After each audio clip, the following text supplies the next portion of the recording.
CMA USA എന്ന കോഴ്സിനെ കുറിച്ച് വിശദമായി പ്രതിപാദിക്കുന്ന ഒരു വീഡിയോ നമ്മൾ മുൻപ് ചെയ്തിരുന്നു. ഒപ്പം തന്നെ ഇതുമായി ബന്ധപ്പെട്ട ഫീസുകൾ എന്തൊക്കെയാണെന്ന് പറയുന്ന ഒരു എക്സ്പ്ലനേറ്ററി വീഡിയോ നമ്മൾ ചെയ്തിട്ടുണ്ടായിരുന്നു. അപ്പോൾ അത് രണ്ടും നിങ്ങൾ കണ്ടു എന്നാണ് ഞാൻ വിചാരിക്കുന്നത്. ഇല്ലെങ്കിൽ ഇപ്പോൾ തന്നെ കാണുക എന്ന് പറഞ്ഞുകൊണ്ടാണ് ഞാൻ ഈ വീഡിയോ സ്റ്റാർട്ട് ചെയ്യുന്നത്. കാരണം ഈ വീഡിയോയിൽ നമ്മൾ സംസാരിക്കാൻ പോകുന്നത് CMA USA കോഴ്സിന്റെ ഓപ്പർച്യൂണിറ്റിയോ അല്ലെങ്കിൽ സാലറി എത്രയാണ് അത്തരം കാര്യങ്ങളൊന്നുമല്ല. മറിച്ച് നിങ്ങൾ CMA USA എടുക്കാൻ തീരുമാനിച്ചിട്ടുണ്ടെങ്കിൽ ഇനി ഇവിടുന്ന് അങ്ങോട്ട് നിങ്ങൾ കടന്നു പോകേണ്ട ചില സ്റ്റെപ്സുകളുണ്ട്. അതായത് രജിസ്ട്രേഷൻ എങ്ങനെ ചെയ്യണം, അത് ചെയ്യുമ്പോൾ ശ്രദ്ധിക്കേണ്ട കാര്യങ്ങൾ എന്തൊക്കെയാണ്, എലിജിബിലിറ്റി ക്രൈറ്റീരിയ കൃത്യമായി എങ്ങനെ മനസ്സിലാക്കാം തുടങ്ങിയ കാര്യങ്ങൾ അതിനെക്കുറിച്ച് വിശദമായി പറയുന്ന വീഡിയോ ആണിത്. അപ്പോൾ എല്ലാവർക്കും വെൽക്കം. പ്രധാനമായും 6 ടോപ്പിക്സ് ആണ് നമ്മൾ ഡിസ്കസ് ചെയ്യാൻ പോകുന്നത്. ഒന്നാമത്തത് എലിജിബിലിറ്റിയുമായി ബന്ധപ്പെട്ട കാര്യങ്ങളാണ്. വ്യക്തമായിട്ട് നിങ്ങൾ എന്തൊക്കെ കാര്യങ്ങൾ ചെയ്താലാണ് ഈ കോഴ്സിന് രജിസ്റ്റർ ചെയ്യാനുള്ള എലിജിബിലിറ്റി നേടുക എന്നുള്ളത് ഞാൻ പറഞ്ഞുതരാം. ഒപ്പം IMAയുടെ മെമ്പർഷിപ്പിനെ കുറിച്ചും വിശദമായി നമുക്ക് മനസ്സിലാക്കാം. പിന്നെ പറയുന്നത് CMAയുടെ എൻട്രൻസ് ഫീസിനെ കുറിച്ചാണ്. അടുത്തതായിട്ട് 3 ഇയർ റൂൾ എന്ന് പറയുന്ന ഇമ്പോർട്ടൻ്റ് ആയിട്ട് ഒരു കാര്യമുണ്ട്, അതിനെക്കുറിച്ച് ഞാൻ പറയും. പിന്നെ എക്സാം രജിസ്ട്രേഷൻ എന്താണെന്നുള്ളതും ഒപ്പം ഫൈനൽ സർട്ടിഫിക്കേഷന് വേണ്ടിയിട്ട് നമ്മൾ എന്താണ് ചെയ്യേണ്ടതെന്നുള്ള കാര്യങ്ങളൊക്കെ വിശദമായിട്ട് നമുക്ക് ഈ വീഡിയോയിലൂടെ പറയാം. ആദ്യമായി നമ്മൾ ശ്രദ്ധിക്കേണ്ടത് നമ്മൾ ഈ കോഴ്സിന് എലിജിബിൾ ആണോ എന്നുള്ളതാണ് അല്ലേ. അതിന് വേണ്ടിയിട്ട് 2 കാര്യങ്ങളാണ് നമ്മൾ നോക്കേണ്ടത്. ഒന്നാമത്തേത് എഡ്യൂക്കേഷണൽ ക്വാളിഫിക്കേഷൻ, രണ്ടാമത്തേത് വർക്ക് എക്സ്പീരിയൻസ്. അപ്പോൾ ഒന്നാമത്തെ എഡ്യൂക്കേഷണൽ ക്വാളിഫിക്കേഷനെ കുറിച്ച് പറയാം. എഡ്യൂക്കേഷണൽ ക്വാളിഫിക്കേഷനെ കുറിച്ച് പറയുമ്പോൾ നിങ്ങൾ +2 കഴിഞ്ഞ ഒരാളാണെങ്കിൽ CMA USA കോഴ്സിന് രജിസ്റ്റർ ചെയ്യാം. ഡിഗ്രിയുടെ ആവശ്യം ഇവിടെ ആക്ച്വലി ഇല്ല. അതായത് +2 കഴിഞ്ഞ ഏതൊരാൾക്കും CMA USAക്ക് രജിസ്റ്റർ ചെയ്ത് അതിന്റെ 2 പാർട്സ് എക്സാം എഴുതാൻ പറ്റുമെന്നാണ് ഞാൻ പറഞ്ഞത്. അതേസമയം CMA USAയുടെ ഫൈനൽ സർട്ടിഫിക്കേഷൻ നിങ്ങൾക്ക് കിട്ടണമെങ്കിൽ നിങ്ങൾക്കൊരു ഡിഗ്രി നിർബന്ധമാണ്. ഏതെങ്കിലും ഒരു റെക്കഗ്നൈസ്ഡ് യൂണിവേഴ്സിറ്റിയിൽ നിന്നുള്ള ബാച്ചിലേഴ്സ് ഡിഗ്രി, അതിപ്പോൾ ഓൺലൈൻ ആയാലും ഡിസ്റ്റൻസ് ആയാലും ശരി, ഒരു ഡിഗ്രി നിങ്ങൾക്ക് നിർബന്ധമാണ്. ഇവിടെ ശ്രദ്ധിക്കേണ്ട ഒരു കാര്യം, നിങ്ങളിപ്പോൾ ഡിഗ്രി പഠിച്ചുകൊണ്ടിരിക്കുകയാണെങ്കിൽ പോലും നിങ്ങൾക്ക് CMAയുടെ എക്സാംസ് എഴുതാം. നിങ്ങൾ +2 പാസ് ആയതുകൊണ്ട് തന്നെ എക്സാം പാസ്സായി 7 വർഷത്തിനുള്ളിൽ ഡിഗ്രി സർട്ടിഫിക്കറ്റ് സബ്മിറ്റ് ചെയ്താൽ മതി. അങ്ങനെ സബ്മിറ്റ് ചെയ്യുമ്പോൾ നിങ്ങൾക്ക് CMA USAയുടെ ഫൈനൽ സർട്ടിഫിക്കേഷൻ കിട്ടുന്നതാണ്. അതുപോലെ തന്നെ 2 വർഷത്തെ കണ്ടിന്യൂസ് വർക്ക് എക്സ്പീരിയൻസ് കൂടി ഫൈനൽ സർട്ടിഫിക്കേഷൻ നിങ്ങളുടെ കൈകളിൽ എത്താൻ വേണ്ടിയിട്ട് ആവശ്യമാണ്. മാനേജ്മെന്റ് അക്കൗണ്ടിങ്ങിലോ ഫിനാൻഷ്യൽ മാനേജ്മെന്റിലോ കോസ്റ്റിങ്ങിലോ ഉള്ള എക്സ്പീരിയൻസ് ആണ് വേണ്ടത്. ഇതും എക്സാംസ് എല്ലാം പാസ്സായി 7 വർഷത്തിനുള്ളിൽ നേടിയെടുത്താൽ മതിയാകും. ചുരുക്കത്തിൽ പറഞ്ഞാൽ ഡിഗ്രിയോ എക്സ്പീരിയൻസോ പൂർത്തിയാക്കുന്നതിന് മുൻപ് തന്നെ നിങ്ങൾക്ക് ധൈര്യമായിട്ട് CMA പഠിച്ചു തുടങ്ങാം. അപ്പോൾ നിങ്ങൾക്ക് ഒരു ഡൗട്ട് വരും, ഇപ്പോൾ +2 കഴിഞ്ഞ് ഞാൻ CMA USAയുടെ പാർട്ട് 1 പാർട്ട് 2 ഇതുകൊണ്ട് മാത്രം കാര്യമില്ലേ എന്ന് അങ്ങനെ ചിന്തിക്കേണ്ട കാര്യമില്ല. നിങ്ങൾക്ക് CMA USAയുടെ പാർട്ട് 1 പാർട്ട് 2 ക്വാളിഫൈഡ് ആയാൽ തന്നെ മികച്ച ജോലി അവസരങ്ങൾ നിങ്ങളെ തേടിയെത്തും. വൺസ് ഈ ഡിഗ്രിയും അതുപോലെ തന്നെ എക്സ്പീരിയൻസും ആയി കഴിഞ്ഞ് നിങ്ങൾ ഈ ഫൈനൽ സർട്ടിഫിക്കേഷൻ കൂടി നേടുന്നതോടുകൂടി നിങ്ങൾ IMAയിലെ മെമ്പർ ആകാനും കൂടുതൽ കരിയർ ഗ്രോത്ത് കിട്ടാനും സാധിക്കും എന്നുള്ള ഡിഫറൻസ് മാത്രമേ ഇവിടെയുള്ളൂ. അടുത്തതായി നമ്മൾ ചെയ്യേണ്ടത് IMA അഥവാ ഇൻസ്റ്റിറ്റ്യൂട്ട് ഓഫ് മാനേജ്മെന്റ് അക്കൗണ്ടൻസ് എന്ന CMA USA റെഗുലേറ്റ് ചെയ്യുന്ന ആ ബോഡിയിൽ ഒരു മെമ്പർഷിപ്പ് എടുക്കുക എന്നുള്ളതാണ്.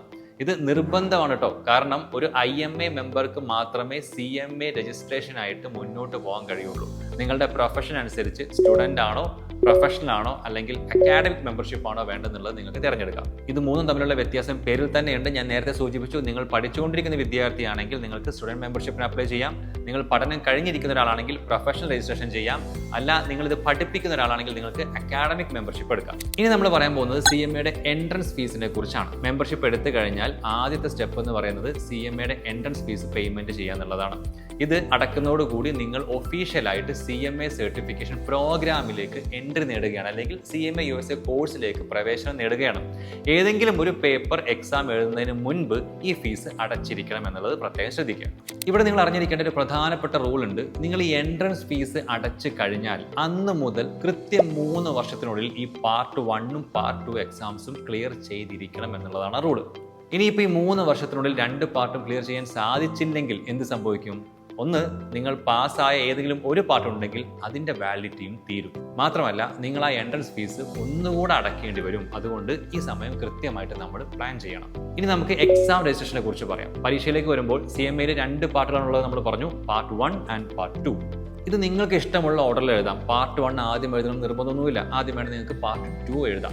ഓരോ പാർട്ടിനും സെപ്പറേറ്റ് എക്സാം ഫീസ് ഉണ്ട്. അത് നിങ്ങൾ അടക്കുക തന്നെ വേണം. വർഷത്തിൽ 3 വിൻഡോകളിലായിട്ടാണ് എക്സാംസ് നടക്കുന്നത്.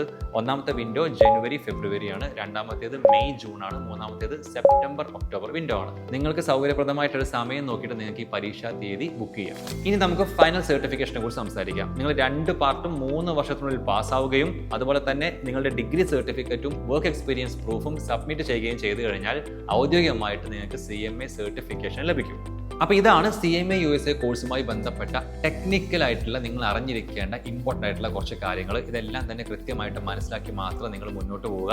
2 കാര്യങ്ങൾ പ്രത്യേകമായി സൂചിപ്പിക്കാനുള്ളത്, ഒന്ന് സ്റ്റുഡൻറ് രജിസ്ട്രേഷൻ മിസ്സാക്കാതിരിക്കുക. നല്ല രീതിയിലുള്ള ഫീസ് ഡിസ്കൗണ്ട് നിങ്ങൾക്ക് സ്റ്റുഡൻ്റ് ആയിരിക്കുമ്പോൾ CMA USA കിട്ടുന്നുണ്ട്. രണ്ടാമത്തെ കാര്യം, CMA USA കോച്ചിങ് ഫീ ഇല്ലാതെ നിങ്ങൾക്ക് പഠിക്കണമെങ്കിൽ ട്രിപ്ലൈയുടെ CCAT സ്കോളർഷിപ്പിനുള്ള രജിസ്ട്രേഷൻ ഇപ്പോൾ ഓപ്പൺ ആണ്. നിങ്ങൾ അത് അറ്റൻഡ് ചെയ്ത് ഓൺലൈനായോ ഓഫ്ലൈനായോ നിങ്ങൾക്ക് അറ്റൻഡ് ചെയ്യാം. അറ്റൻഡ് ചെയ്ത് ടോപ്പർ ആയി കഴിഞ്ഞാൽ 100% സ്കോളർഷിപ്പ് കിട്ടും. എന്ന് വെച്ച് കഴിഞ്ഞാൽ ഒരു ഫീസും അടക്കാതെ നിങ്ങൾക്ക് CMA USA പഠിക്കാൻ പറ്റും. ഇനി ഇൻ കേസ് ടോപ്പർ ആയില്ലെങ്കിലും ഗ്യാരണ്ടീഡ് സ്കോളർഷിപ്പും ഉണ്ട്.